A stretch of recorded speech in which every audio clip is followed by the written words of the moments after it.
ঘূর্ণিঝড় রোধে be strong নামের ১৯০০ কোটি টাকার একটি প্রকল্পে অস্বাভাবিক দাম নির্ধারণের অভিযোগে স্থানীয় সরকার প্রকৌশল অধিদপ্তরের প্রধান কার্যালয়ে দুদকের অভিযান। তবে এলজিইডি কর্মকর্তাদের বাধার মুখে পড়তে হয় গণমাধ্যম কর্মীদের। আমি কেন আটকাবো? আমাকে উপর থেকে যে নির্দেশ দিয়েছে আমি ওটাই করতেছি। অভিযান শেষে দুদক জানায় ৪টি ল্যাপটপ কিনতে ১১ লাখ টাকা সহ প্রতিটি যন্ত্রাংশ কেনাকাটায় বেশি দাম ধরার প্রমাণ মিলেছে।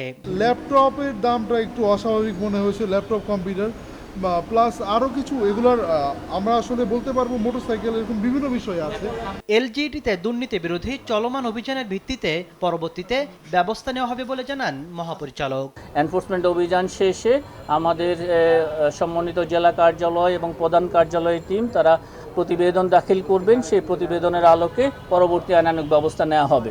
এদিকে সাবেক প্রধানমন্ত্রী শেখ হাসিনা কন্যা সাইমওয়াজেদ পুতুলের গুলশান ১-এর ৭ নম্বর রোডে একটি ফ্ল্যাটের সন্ধান মেলায় আদালতে জব্দের আবেদন করে দুদক। পরে আবেদন মঞ্জুর করে প্রশাসক নিয়োগের আদেশ দেন আদালত। সম্পদ সংক্রান্ত বিষয়গুলো তারা যদি অন্যত্র বিক্রি বা স্থানান্তর করার চেষ্টা করেন, সেই ধরনের তথ্য আমাদের অনুসন্ধানকারী দল কিংবা তদন্তকারী কর্মকর্তাদের কাছে এসে থাকলে তারা এই বিষয়ে আদালতের অনুমতিক্রমে এই কার্যক্রমগুলো গ্রহণ করে থাকেন।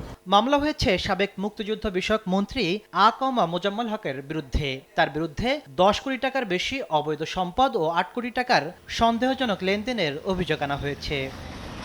তাসলিম তৌহিদ, সময় সংবাদ, ঢাকা। ৬৫% পর্যন্ত বিদ্যুৎ সাশ্রয়ী হাইসেন্স এসি, যার ফাস্ট কুলিং মোড দ্রুত ঘর ঠান্ডা করে। আবার ওয়াইফাই টেকনোলজি থাকায় মোবাইল হাতে হাইসেন্স এসি নিয়ন্ত্রণও আপনার হাতেই। সবটাই আপনার জন্য হাইসেন্স।